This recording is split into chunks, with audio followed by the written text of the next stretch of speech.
ಸಮಸ್ತಗುಣಸಂಪೂರ್ಣಂ ಸರ್ವದೋಷವಿವರ್ಜಿತಂ ನಾರಾಯಣಂ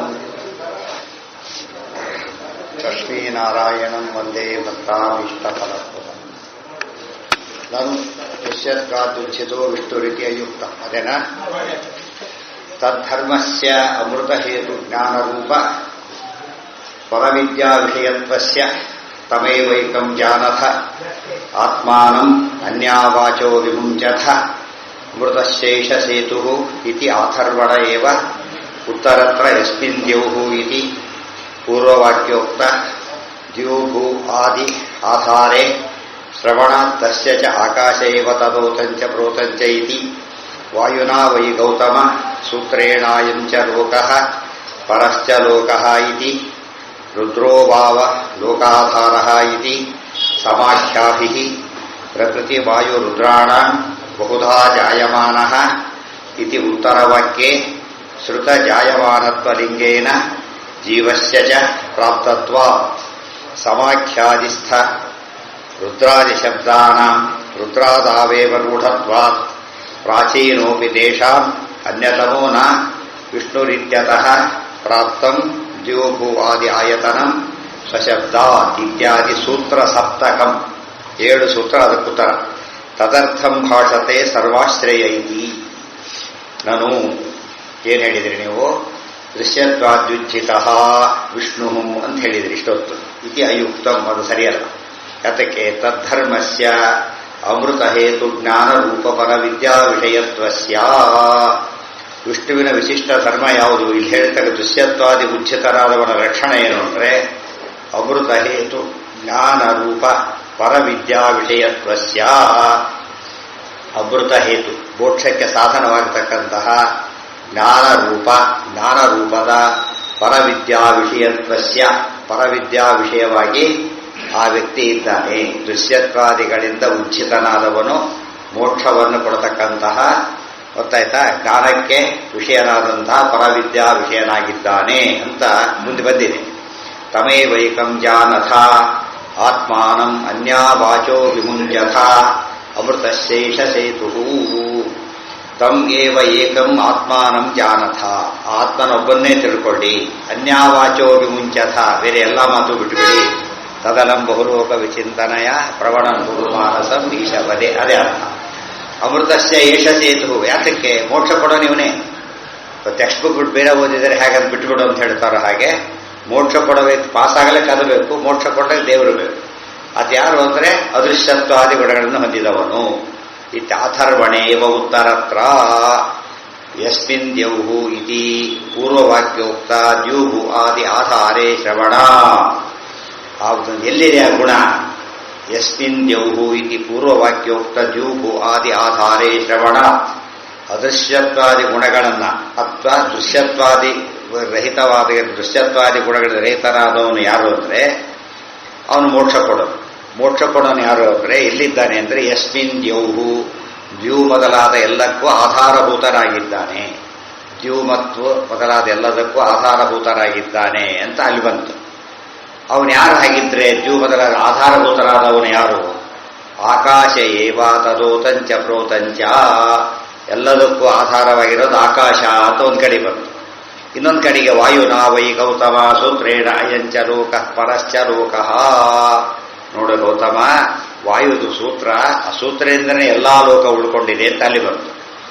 ಇನ್ನೊಂದು ಕಡೆಗೆ ರುದ್ರೋ ಭಾವ ಲೋಕಾಧಾರ, ಎಲ್ಲ ಲೋಕಕ್ಕೆ ಆಧಾರ ಯಾರು ಅಂದರೆ ರುದ್ರದೇವರು ಅಂತ ಬಂತು. ಇತಿ ಸಮಾಖ್ಯಾವಿ, ಎಷ್ಟೊಂದು ಬಂತೀಗ. ಪ್ರಕೃತಿ ವಾಯು ರುದ್ರಾಣಂ, ಪ್ರಕೃತಿ ಆಗಬಹುದು, ವಾಯು ಆಗಬಹುದು, ರುದ್ರರಾಗಬಹುದು. ಅಥವಾ ಬಹುಧಾ ಜಾಯಮಾನ, ಆ ವ್ಯಕ್ತಿ ಯಾರು ಅಂದರೆ ಬಹುಧಾ ಜಾಯಮಾನ, ಎಷ್ಟೋ ರೀತಿ ಹುಟ್ಟುಗಳನ್ನು ಹೊಂತಾನೆ. ಹುಟ್ಟುಗಳನ್ನು ಯಾರ ಲಕ್ಷಣ? ಇದು ಜೀವನ ಲಕ್ಷಣ. ಶ್ರುತ ಜಾಯಮಾನತ್ವ ಲಿಂಗೇನ ಜೀವಸ್ಯ ಚ ಪ್ರಾಪ್ತತ್ವ. ಲಿಂಗ ಅರ್ಥ ಆಯ್ತಾ? ದೃಶ್ಯತ್ವಾದಿಗಳನ್ನು ಹೊಂದಿದವನು ಜಿಜ್ಞಾಸೆ ಮಾಡಬೇಕು ಅಂತಿದೆ. ವಿಷ್ಣು ಅಂತ ನೀವು ಹೇಳಿದ್ರಿ, ಸರಿಯಲ್ಲ. ಆ ಜಿಜ್ಞಾಸೆಗೆ ವಿಷಯನಾದವನು ಏನಾಗಿರಬೇಕು ಅಂದರೆ ಅವನು ಅಮೃತ ಕೊಡನಾಗಬೇಕು ಮತ್ತು ಪರವಿದ್ಯಾ ವಿಷಯನಾಗಬೇಕು. ಅಥವಾ ಪರವಿದ್ಯಾ ವಿಷಯ ಯಾರು ಅಂತ ಕೇಳಿದರೆ ಆತ್ಮ ಅಂತ ಹೇಳಿದ್ರು. ಆತ್ಮ ಯಾರು ಅಂತ ಕೇಳಿದರೆ ಎಲ್ಲದಕ್ಕೆ ಆಧಾರ ಅಂದರು. ಕೇಳಿದರೆ ಆಕಾಶ, ದ್ಯೂ, ಆಕಾಶ, ವಾಯು, ದ್ಯೂ ಮೊದಲ ಆಧಾರ ಯಾರಾಗಿರ್ಬೋದು? ಆಕಾಶ ಆಗ್ಬೋದು, ವಾಯು ಆಗ್ಬೋದು, ರುದ್ರ ಆಗಬಹುದು, ಜೀವ ಆಗಬಹುದು, ಎಷ್ಟೊಂದಿದೆ. ಅದನ್ನೆಲ್ಲ ಬಿಟ್ಬಿಟ್ಟು ಏನು ಹೇಳಿದ್ರಿ ನೀವೀಗ? ವಿಷ್ಣು ಅಂತ ಹೇಳಿದ್ರಿ. ಆದ್ದರಿಂದ ಒಪ್ಪೋದಿಲ್ಲ ಅಂತ ಒಂದು ವಾದ. ಸಮಾಖ್ಯಾದಿಸ್ತ ರುದ್ರಾದಿ ಶಬ್ದ ನಾಂ ರುದ್ರಾದಾವೇವ ರೂಢತ್ವಾತ್. ನೀವು ಬಿಡೋದೆಲ್ಲ ಗೊತ್ತು ನಮಗೆ. ವಾಯು ಅಂದ್ರೆ ರುದ್ರ ಅಂದ್ರೆ ವಿಷ್ಣು ಪರ ಅಂತ ಮಾಡಿಬಿಡ್ತೀರಿ. ಮಾಡಬಾರ್ದು ಹಾಗಲ್ಲ. ಯಾಕೆ? ರೂಢಿ ಯಾರಲ್ಲಿದೆ? ರುದ್ರದೇವರು ಬಳಿ ರುದ್ರದೇವರು ಬಿಡಿತಾರೆ ಅರ್ಥ ಮಾಡ್ಕೊಳ್ಳೋದು. ನೀವು ಗಣೇಶ ಅಂದ್ರೆ ಗಣೇಶ ಅಂತ ಅರ್ಥ ಮಾಡ್ಕೊತೀವಿ. ರೂಢಿ ಇರೋದು ಅಲ್ಲಿ. ಆದ್ದರಿಂದ ಪ್ರಾಚೀನೋಪದೇಶ ಮನ್ಯತಮೋನ ವಿಷ್ಣು ರೀತ್ಯತಃ ಪ್ರಾಪ್ತ. ಇಲ್ಲಿ ಯಾರಾದರೂ ಒಬ್ಬರಾಗಬಹುದೇ ಹೊರತು ವಿಷ್ಣು ಮಾತ್ರ ಆಗಬಾರ್ದು. ಅದಕ್ಕೆ ಉತ್ತರ ಈಗ 7 ಸೂತ್ರ ಉತ್ತರ ಕೊಡ್ತಾರೆ. ದ್ಯೂ ಭೂ ಆದಿ ಆಯತನಂ ಸಶಬ್ದ. ದ್ಯೂ ಭೂ ಆದಿ, ದ್ಯೂ ಭೂ ಆದಿ ಆಯತನಂ. ದ್ಯೂ ಭೂ ಮೊದಲಾದವುಗಳಿಗೆ ನೆಲೆ. ಆಯತನ ಅಂದ್ರೆ ನೆಲೆ. ಯಾದವನು ಯಾರು ಅಂದ್ರೆ ವಿಷ್ಣುವೇ. ಯಾತಕ್ಕೆ? ಸ್ವಶಬ್ದ. ಅಲ್ಲಿ ಆತ್ಮ ಅನ್ನೋ ಶಬ್ದ ಬಂದಿದೆ. ಆತ್ಮ ಮತ್ತು ದೇವರದ್ದು ಏನಾದ್ರು ಸ್ಪೆಷಲ್ ನೇಮ್. ಆತ್ಮ ಅಂದ್ರೆ ವಿಷ್ಣು ಅಂತಾನೆ ಅರ್ಥ. ರುದ್ರಾದಿಗಳು ಆತ್ಮಶಬ್ದ ವಾಚ್ಯರಲ್ಲ. ಅರ್ಥ ಆಯ್ತಾ? ರುದ್ರಾದಿಗಳು ಆತ್ಮಶಬ್ದ ವಾಚ್ಯರಲ್ಲ. ರುದ್ರಾದಿಗಳಿಗೆ ಬಂದಿದೆ ವಿಷ್ಣುನೇ ಆಗಿರ್ಬೇಕು, ಬೇರೆ ಆಗಲಿಕ್ಕೆ ಸಾಧ್ಯ ಇಲ್ಲ. ಇದು ಕನ್ಕ್ಲೂಷನ್. ತದರ್ಥಂ ಭಾಷತೆ ಸರ್ವಾಶ್ರಯ ಇತಿ. ಅಷ್ಟೂ ಸೂತ್ರ ಅರ್ಥ ಒಂದೇ ಮಾತನ್ನು ಆಚಾರ್ಯ ಹೇಳ್ತಾರೆ. ಸರ್ವಾಶ್ರಯ ಇತಿ. ದ್ಯೂಹು ಆದಿ ಸರ್ವಾಶ್ರಯ. ದ್ಯೂಹು ಆದಿ ಆಶ್ರಯ ಅಂದರೆ ಸರ್ವಾಶ್ರಯ ಅಂದ್ರೆ ಸರ್ವಾಶ್ರಯ ಅನ್ನೋ ಆಚಾರ್ಯರ ಮಾತಿನಲ್ಲಿ ಇಷ್ಟು 7 ಸೂತ್ರಗಳ ಅರ್ಥ ಬಂದಿದೆ ಅಂತ. ತದನ್ಯತ್ರ ಇತ್ಯಾದಿ ತ್ರಿಪಾದಿ ಇಹ ಪ್ರತಿನಿಯತಮನ್ವೇತಿ ಲಿಂಗೈರಿತ್ಯಾದಿ ಚ ಅಂತ್ಯಶ್ಚ ಅಂತ್ಯಃ ಚ ಅವಧಾರಣೆ ತತ್ತಸ್ಮಾತ್ ಇತ್ಯರ್ಥ. ಅಲ್ಲೇನೇನು ಬಂದಿದೆ ಈಗ? ಸರ್ವಾಶ್ರಯ ಪೂರ್ಣಗುಣ ಸೋ ಅಕ್ಷರ ಸಂಹೃತಬ್ಜಗ ಸೂರ್ಯಾದಿಭಾಸಕ ಪ್ರಾಣಪ್ರೇರಕ ದೈವತೈವ. ಇಷ್ಟು ಕೂಡ ಮುಂದಿನ ಅಧಿಕರಣಗಳಿಗೆ ಉತ್ತರ. ಅಲ್ಲೇನು ಬಂತು? ತದನ್ಯತ್ರ ಚ ಇತ್ಯಾದಿ ತ್ರಿಪಾದಿ ಚ. ತದನ್ಯತ್ರ ಚ ಹಿಂದಿನ ತ್ರಿಪಾದಿ ಬಂದಿತ್ತಲ್ಲ, ಅವಿಷ್ಟು ಕೂಡ ಇಹ ಪ್ರತಿನಿಯತಮನ್ವೇತಿ. ಹಿಂದೆ ಹೇಳಿಲ್ಲ, ನಿನ್ನೆ ಬಂದಿತ್ತಲ್ಲ ಏನಂತ? ದೃಶ್ಯತ್ವ ವಿಷ್ಣು ಸರ್ವೈರುತಸ್ಸೈ ಸರ್ವಾಶ್ರಯ. ಹಿಂದೆ ವಿಷ್ಣು ಸರ್ವೈ ಸರ್ವಗುಣತ್ವತಃ ಸರ್ವಗೋತ್ವಾರ್ಯಂತ ಚ ದೃಶ್ಯತ್ವ ದ್ವಿಚಿತ ಸದಾ ವಿಶ್ವಜೀವಾಂತರತ್ವಾದ್ಯೈ ಲಿಂಗೈ ಸರ್ವೈರುತಸ್ಸಹಿ. ಇದಿಷ್ಟು ಕೂಡ ಏಕಸ್ತರ್ವೇ ಸರ್ವಗುಣ ಇಷ್ಟು ತ್ರಿಪಾದಿ ಇತ್ತಲ್ಲ. ದೃಶ್ಯತ್ವಾದ್ವಿಚ್ಯತ ಸದಾ ವಿಶ್ವಜೀವಾಂತರತ್ವಾದ್ಯೈ ಲಿಂಗೈ ಸರ್ವೈ ಯುತಸ್ಸಹಿ. ನಿನ್ನೆ ತ್ರಿಪಾದಿ ಅಂತ ಬಂತಲ್ಲ, ತ್ರಿಪಾದಿ ಇಲ್ಲೂ ಸೇರಿಸ್ಕೋಬೇಕು. ಏನದು? ಯಾತಕ್ಕೆ ಅಂದರೆ ಇಲ್ಲಿ ಬಂದಿರತಕ್ಕಂಥ ಲಕ್ಷಣಗಳು ಲಿಂಗೈ ಏನೇನಿವೆ ಅವಿಷ್ಟು ಕೂಡ ವಿಷ್ಣುವಿನಲ್ಲೇ ಇರದೆ ಹೊರತು ಬೇರೆ ಕಡೆ ಇಲ್ಲ. ಅಲ್ಲೇನಿದೆ? ಅಂತ್ಯಃ ಚಹ ಅವಧಾರಣೆ. ಅಂತ್ಯಃ ಚಹ ಅವಧಾರಣೆ. ಕೊನೆಯಲ್ಲಿರ್ತಕ್ಕಂಥ ಚಕಾರಕ್ಕೆ ಏನಂತ ಅರ್ಥ ಅಂದರೆ ನಿಶ್ಚಯ ಏವ ಅಂತ ಅರ್ಥ. ಬಂದಿರತಕ್ಕಂಥ ಚಕಾರಕ್ಕೆ ಕಂಪಕೋ ಅನ್ಯಶ್ಚ. ಅದು ಮುಂದೆ ಅಲ್ಲಿವರೆಗೂ ಬರುತ್ತೆ. ಅದಿಷ್ಟನ್ನು ಸೇರಿಸ್ಕೊಂಡು ಇನ್ನೂ ಮುಂದೆ ಸೇರಿಸ್ಕೊಂಡು ಹೋಗಬೇಕು. ಅದರಲ್ಲಿ ಸಿಗೋ ಅರ್ಥ ಏನು ಅಂದರೆ ಚಾ ಶಬ್ದ ಮತ್ತು ಅಂತ ಅರ್ಥ. ಇಲ್ಲೇನಂತ ಅರ್ಥ? ಏವ ಅಂತ ಅರ್ಥ. ಅವ್ಯಯಾನ ಅನೇಕ ಅರ್ಥತ್ವ. ಅವ್ಯಯಗಳಿಗೆ ಪ್ರಸಂಗ ನೋಡಿಕೊಂಡು ಅನೇಕ ಅರ್ಥ ಮಾಡಬಹುದು. ಇಲ್ಲಿ ಏವ ಅಂತಾನೆ ಅರ್ಥ. ತತ್ತಂದ್ರೆ ತಸ್ಮಾತ್ ಇತ್ಯರ್ಥ. ಅಷ್ಟು ಕೂಡಿಸಿದ್ರೆ ಏನಾಗುತ್ತೆ ಅಂದರೆ ಮುಂದೆ ಹೇಳ್ತಾರೆ. ಯಸ್ಮಿನ್ ದ್ಯೌಃ ಪೃಥಿವೀ ಚ ಅಂತರಿಕ್ಷಂ ಓತಂ ಮನಃ ಸಹ ಪ್ರಾಣೈಶ್ಚ ಸರ್ವೈಃ. ಓತ ಪ್ರೋತ ಅಂತ ಉಪಯೋಗಿಸ್ತೇವೆ. ಓತ ಪ್ರೋತ.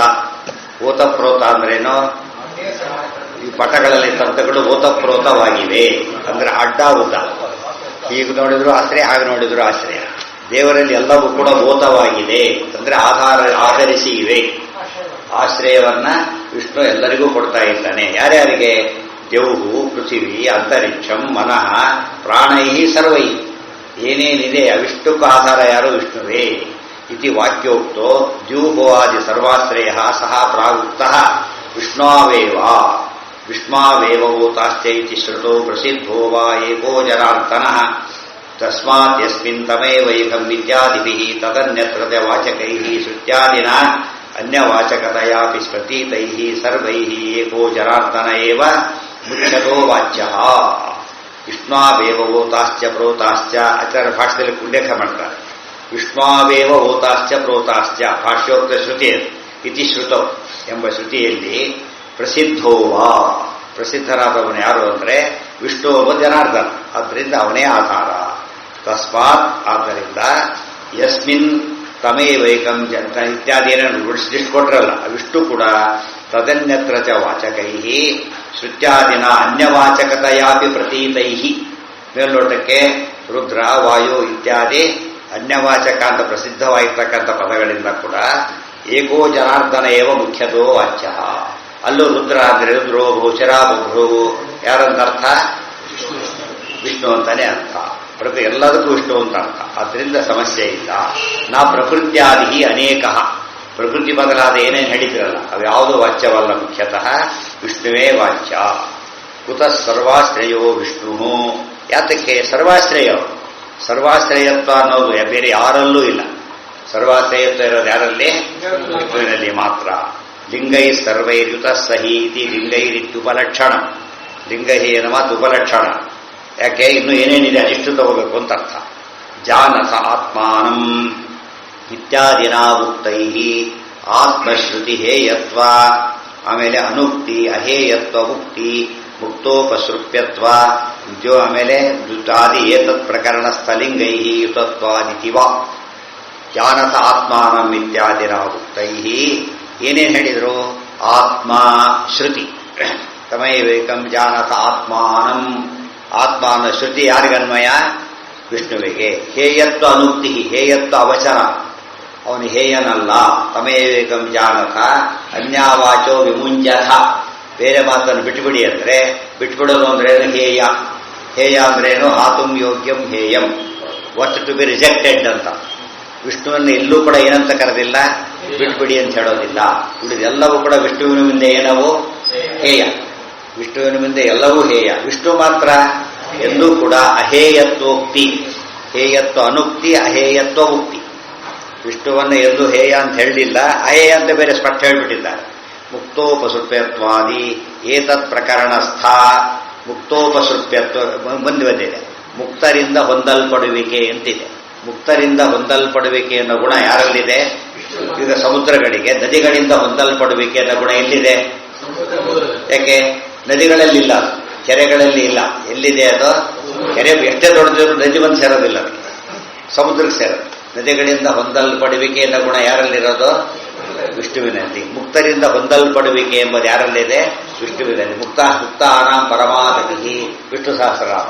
ಪರಮಾಗತಿ ಅಂದ್ರೆ ಒಂದೇ, ಅಲ್ಟಿಮೇಟ್ ಎಂಡ್ ಅಂದ್ರೆ ಏನರ್ಥ? ಪ್ರಾಪ್ಯತ್ವ ಅಂತ, ಹೊಂದಲ್ಪಡುವಿಕೆ ಅಂತಿದೆ. ಆಮೇಲೆ ಅದೇ ರೀತಿ ಇವೆಲ್ಲ ಏನಿವು? ಏತತ್ ಪ್ರಕರಣ ಸ್ಥಳ ಲಿಂಗೈ, ಅದೇ ಪ್ರಕರಣದಲ್ಲಿ ಬಂದಿರತಕ್ಕಂಥ ಲಕ್ಷಣಗಳು. ಇವಿಷ್ಟು ಕೂಡ ಹೊಂದಿರೋರು ಯಾರು ಅಂದ್ರೆ ವಿಷ್ಣುವೇ. ಯುತತ್ವಾದಿತಿವಾ ಏತೈರ್ಲಿಂಗೈರ್ಯುತಃ ಸರ್ವಾಶ್ರಯ ಏಕೋ ಜನಾರ್ದನ. ಈ ಲಕ್ಷಣಗಳಿಂದ ಕೂಡಿದಂತಹ ಸರ್ವಾಶ್ರಯತ್ವ ಅಂತ ತಾತ್ಪರ್ಯ. ಅವನು ಯಾರು ಅಂದ್ರೆ ವಿಷ್ಣು ಒಬ್ಬನೇನೆ. ತೇಷಾಂಚ ಭಾಷ್ಯೋಕ್ತವಚನೈ ವಿಷ್ಣು ಪ್ರಸಿದ್ಧತ್ವಾದಿತಿವಾ ಅರ್ಥ.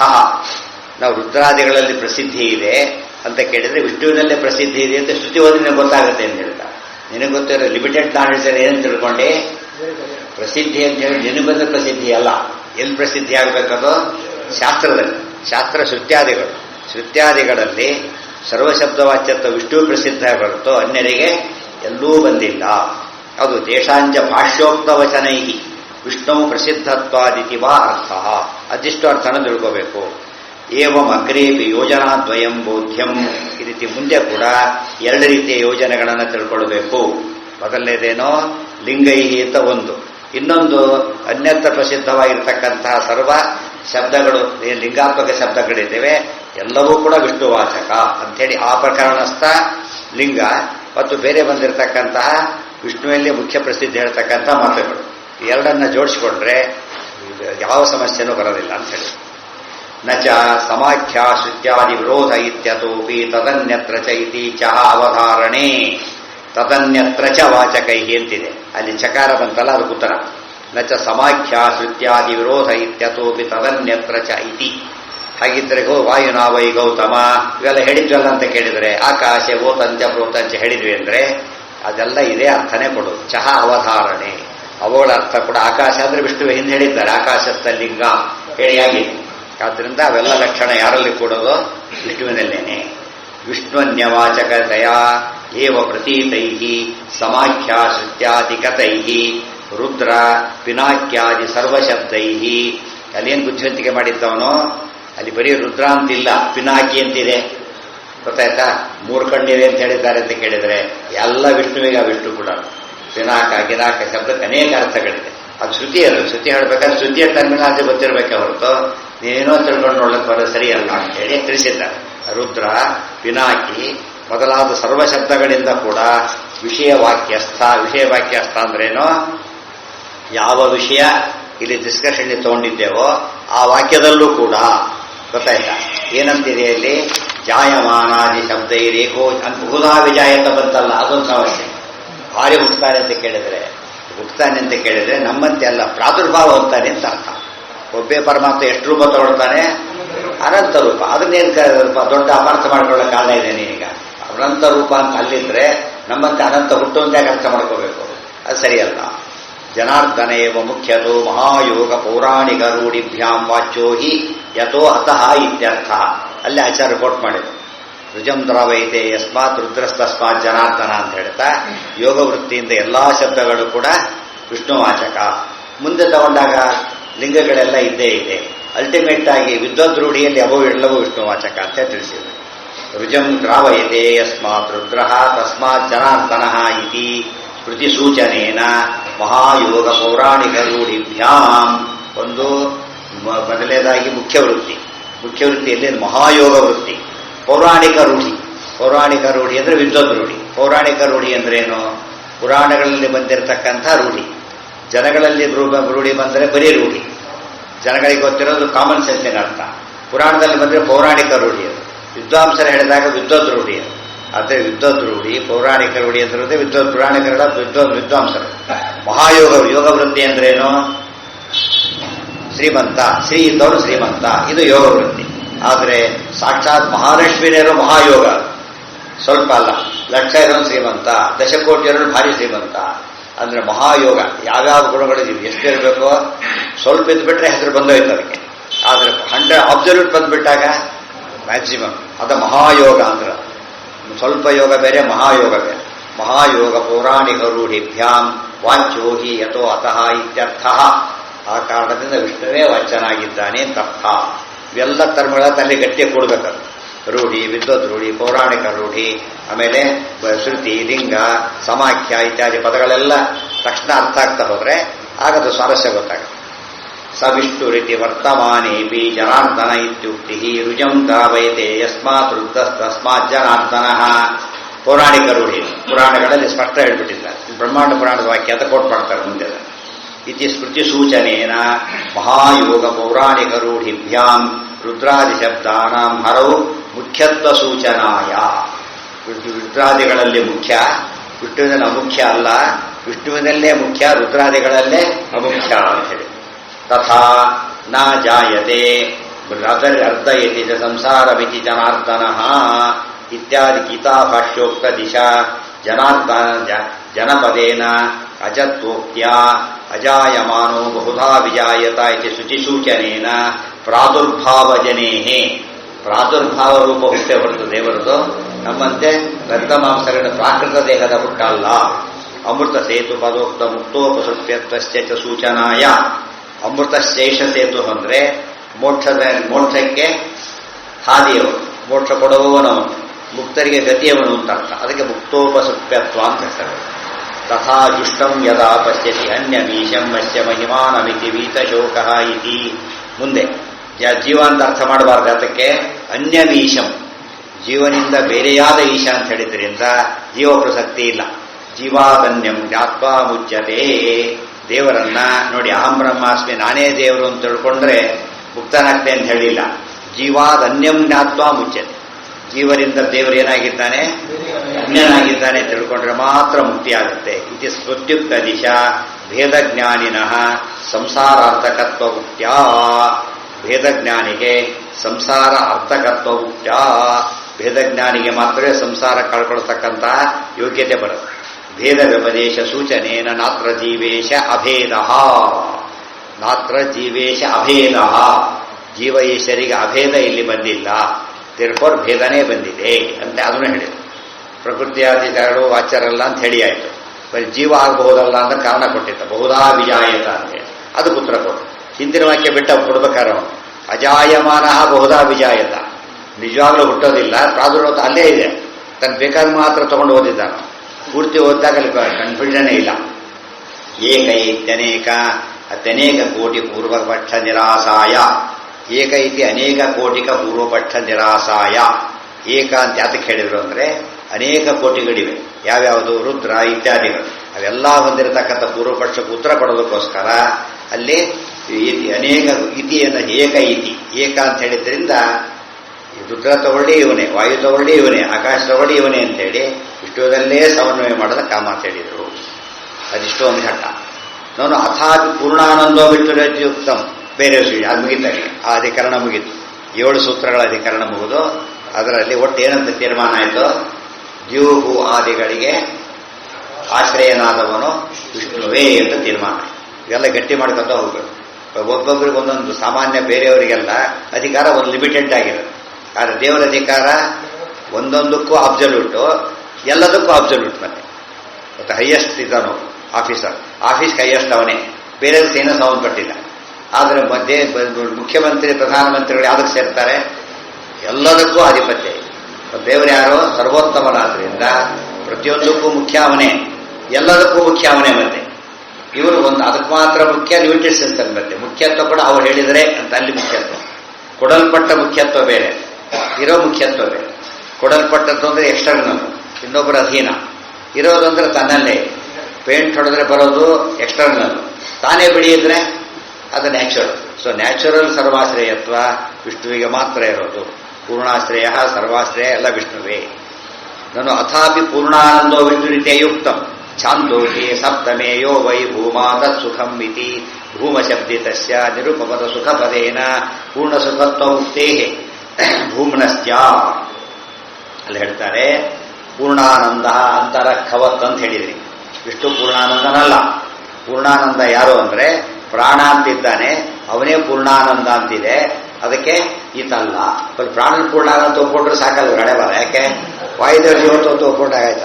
ಆದರೆ ಅವ್ರ ಉದ್ದೇಶ ವಾಯುದೇವ್ರ ಜೀವತ್ವ ಒಪ್ಪೋದಲ್ಲ, ವಿಷ್ಣು ಸರ್ವತ್ವ ಒಪ್ಪಬಾರ್ದು.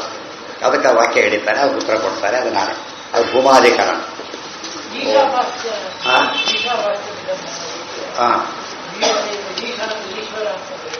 ಯಾರು ಅಜ್ಜೆತ್ತಿ ಜ್ಞಾನ ಹೇಳಿದ್ರು, ರೂಢಿಗೆ ಗೊತ್ತೇ ಇಲ್ಲ ಅಂತ ಹೇಳಿಲ್ಲ. ಶಾಸ್ತ್ರ ವಿಚಾರ ಬಂದಾಗ ಬ್ರಹ್ಮ ಶಬ್ದ ಬ್ರಹ್ಮದೇವರು ಅಂತ ಅರ್ಥ ಮಾಡ್ತಾರ, ಅಥಾತ್ ಬ್ರಹ್ಮ ಜಿಜ್ಞಾಸ ಅಂತ ಹೇಳಿದಾಗ ಅಲ್ಲೇ. ಆದ್ದರಿಂದ ಜನ್ಮಾದೇಶ ಬೆಳೆದೇಳಿ ಜನ್ಮ ಅಷ್ಟೇ, ಆದಿಗಳು ಹೋಗ್ತಾರೆ. ಅದಿಲ್ಲ ಅದಕ್ಕೆ ಮಾಡೋದು ಅದು ಹೇಳ್ತಾರೆ. ಬೇರೆ ಯಾರು ಶಾಸ್ತ್ರ ವಿಚಾರ ಗೊತ್ತೇ ಮಾತಾಡ್ಬಿಟ್ಟು ಏನಂತಾರೆ, ಅವನಿಗೆ ಗೊತ್ತೇ ಇಲ್ಲ ಅಂತ ಹೇಳ್ತಾರೆ. ಟರ್ಮಿನಲ್ ನಾಲೆಜ್ ಗೊತ್ತಿಲ್ಲದವ್ರ ಫೀಲ್ಡಲ್ಲಿ ಇದ್ದವನಿಗೆ ಅವನಿಗೆ ಅರ್ಥನೇ ಆಗೋದಿಲ್ಲ. ಯಾತಕ್ಕೆ ಈ ಶಾಸ್ತ್ರ ಸಂಬಂಧಪಟ್ಟವನಲ್ಲ ಅಂತ ಹೇಳಿ ಅಷ್ಟೇ. ಸೊ ಈಶ್ವರಾವಶ್ಯ ಬಂದು ಈಶ್ವರದ ಅರ್ಥ ಮಾಡಿದ್ರೆ ಅವನಿಗೆ ಶಾಸ್ತ್ರದ ಜ್ಞಾನನೇ ಇಲ್ಲ ಅಂತ, ಶಾಸ್ತ್ರ ಟರ್ಮಿನಾಲಜಿನೇ ಗೊತ್ತಿಲ್ಲ. ಅಂಥವ್ರಿಗೆಲ್ಲ ಹೇಳೋದಕ್ಕೆ ಹೋಗಲೇಬಾರ್ದು, ನಾಟ್ ಕಾಂಪಿಟೆಂಟ್. ಅದಕ್ಕೆ ಇಂಟರ್ವ್ಯೂ ಮಾಡ್ಬೇಕಾದ್ರೆ ಏನು ಮಾಡ್ತಾರೆ, ಕೆಲವು ಸೂಕ್ಷ್ಮ ಪದ ಕೇಳ್ತಾರೆ, ಗೊತ್ತಿದ್ಬಿಟ್ರೆ ಅವ್ರು ಕರೆಕ್ಟ್ ಓದಿದ್ದಾರೆ ಅಂತ. ಅರ್ಥ ಆಯ್ತಾ? ಅದಕ್ಕೆ ಇಂಟರ್ವ್ಯೂ ಮಾಡೋ ಉದ್ದೇಶ ಏನು ಅಂದರೆ ಅದು ಕೊಟ್ಟಿರೋದೆಲ್ಲ ಅವನೇ ಸಂಬಂಧಪಟ್ಟಿದ್ದ. ಗೊತ್ತಾಯ್ತಾ? ಅದರ ಸೂಕ್ಷ್ಮ ವಿಚಾರ ತಿಳ್ಕೊಳ್ಳೋ ಶಕ್ತಿ ಅವನಿಗಿದೆಯಾ? 2 ವಿಷಯ ಬೇಕು ಅವನಿಗೆ. ಅದು ತಿಳ್ಕೊಳ್ಳೋ ಪ್ರಯತ್ನ ಮಾಡೋದು. ಇಲ್ಲಿ ಈಶ ಶಬ್ದಕ್ಕೆ ರುದ್ರದ ಅರ್ಥ ಮಾಡಿದ ತಕ್ಷಣ ಹೋಗ್ರಿ ಶಾಸ್ತ್ರ ಗೊತ್ತು ಕಳಿಸ್ಬಿಡ್ತಾರೆ. ಉತ್ತರ ಕೊಡೋಕೆ ಹೋಗೋದಿಲ್ಲ. ಯಾಕೆಂದ್ರೆ ಉತ್ತರ ಕೊಡೋ ಪ್ರಶ್ನೆ ಕೇಳೋ ಪ್ರಶ್ನೆನೇ ಅಲ್ಲ ಈ ಲೆವೆಲ್ನಲ್ಲಿ. ಅದನ್ನು ತೆಗೆದ್ರೆ ಹೇಗೆ